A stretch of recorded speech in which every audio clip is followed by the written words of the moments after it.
Online video में आपका स्वागत है। इसके पहले आपको जो वीडियो मिला था वो पर्सन के बारे में था, यानी कि पुरुष, और उसमें हमने आपको बताया था कि पर्सन 3 प्रकार के होते हैं, फर्स्ट पर्सन, सेकंड पर्सन और थर्ड पर्सन। आई और वी को हमने फर्स्ट पर्सन में बताया था, यू को सेकंड पर्सन में, और ही, सी, इट, दे या किसी भी व्यक्ति या स्त्री का नाम जो भी होता है वो सब थर्ड पर्सन में होता है। तो उसको पढ़ाने के बाद अब आपकी बारी है आज की वीडियो की फ्यूचर इंडेफिनिट टेंस। और फ्यूचर इंडेफिनिट टेंस में सबसे पहले हम पढ़ेंगे अफर्मेटिव सेंटेंस। तो जिस तरीके से हम लोगों ने प्रेजेंट इंडेफिनिट टेंस पढ़ा, पास्ट इंडेफिनिट टेंस पढ़ा, ठीक उसी तरीके से future indefinite tense. Future indefinite tense को पहचानेंगे कैसे कि हिंदी का ऐसा कोई सेंटेंस जिस सेंटेंस के वर्ब के अंत में गा, गे, गी आया हो, तो वह सेंटेंस फ्यूचर इंडेफिनिट टेंस कहलाता है। तो फ्यूचर इंडेफिनिट टेंस को जब इंग्लिश में कन्वर्ट करेंगे, यानी उस हिंदी वाले वाक्य को अंग्रेजी में बनाएंगे, तो हमारा स्ट्रक्चर क्या होगा, हमारा जो फार्मूला क्या है, वो है सबसे पहले सब्जेक्ट, और सब्जेक्ट के बाद अब यहां पर यूज है पर्सन की। सब्जेक्ट के बाद अगर सब्जेक्ट फर्स्ट पर्सन का है तब रखेंगे शैल, और यदि सेकेंड और थर्ड का है तब रखेंगे विल। ये शैल और विल दोनों गा, गे, गी की अंग्रेजी है, और ये दोनों एक साथ यूज नहीं हो सकते। हम या तो शैल का यूज करेंगे या तो विल का यूज करेंगे। सवाल उठेगा कब शैल का और कब विल का। तो हम बता रहे हैं ये सब्जेक्ट, कोई ना कोई सब्जेक्ट जरूर रहेगा। जब सब्जेक्ट फर्स्ट पर्सन का हो, फर्स्ट पर्सन मतलब आई और वी हो, तो शैल, और यदि सेकेंड और थर्ड होगा तो विल। फिर उसके बाद वर्ब का फर्स्ट फॉर्म, फिर उसके बाद ऑब्जेक्ट, फिर बाकी जो शब्द होंगे उनको हम ऐसे ही रख देंगे। एग्जाम्पल के तौर पे हम क्या देखते हैं,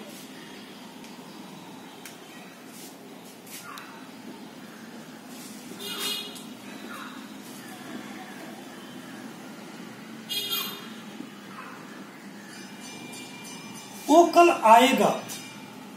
यहां पे देखते हैं कि आएगा एक वर्ब है, और इस वर्ब के अंत में गा है, और जब गा, गे, गी वर्ब के अंत में आएंगे तो वो फ्यूचर इंडेफिनिट टेंस होंगे।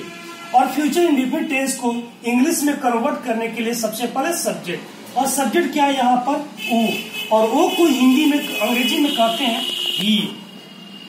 अब चूंकि क्या है, ही जो है वो थर्ड पर्सन है, और थर्ड पर्सन के लिए विल, ही विल आएगा, कम, COME। और जैसा कि ये कल की अंग्रेजी है, हमने बताया था कल की 2 इंग्लिश होती हैं, एक यस्टरडे और एक टुमारो।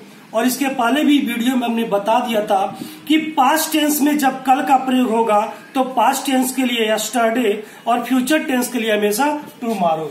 यहाँ पे होगा कल की अंग्रेजी टुमारो बन गया है। एक और सेंटेंस देखते हैं,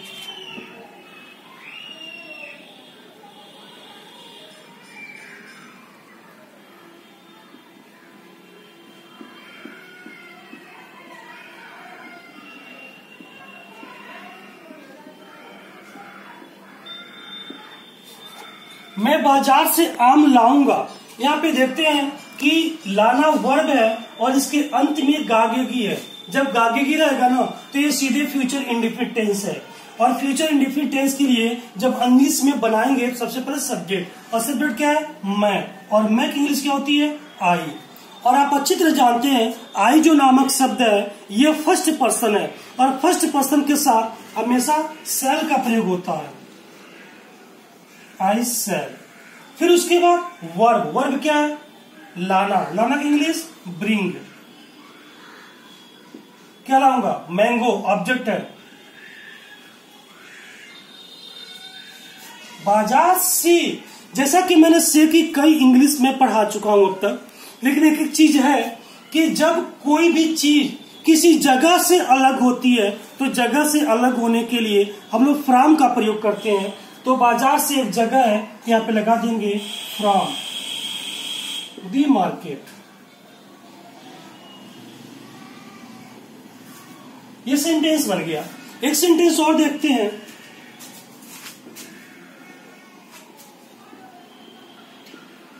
आप लोग 10 रुपए में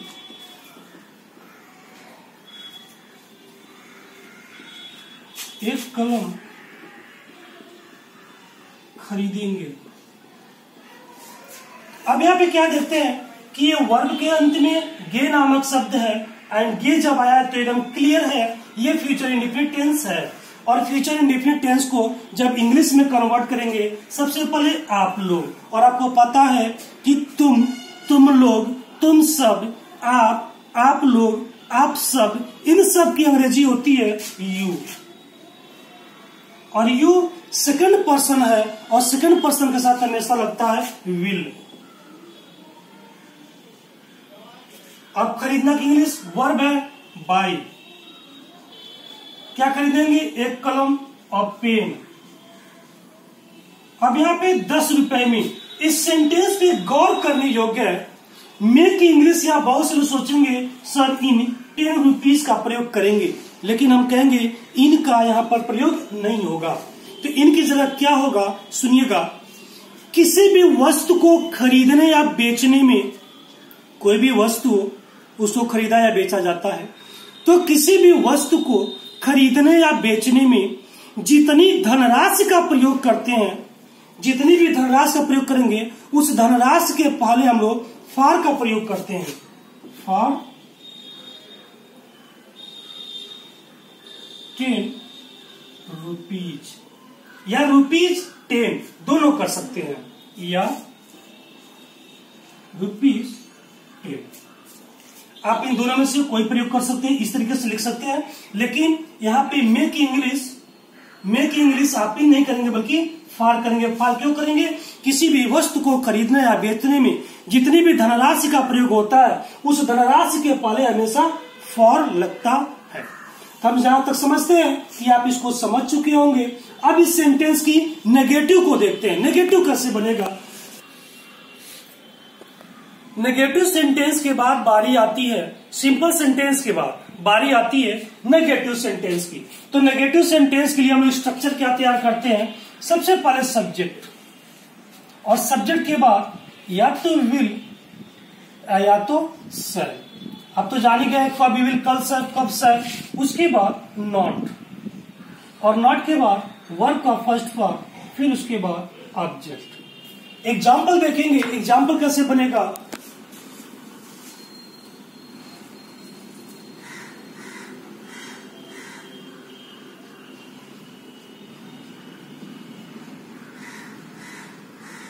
आज बारिश नहीं होगी। बहुत लाजवाब सेंटेंस है हिंदी का ये।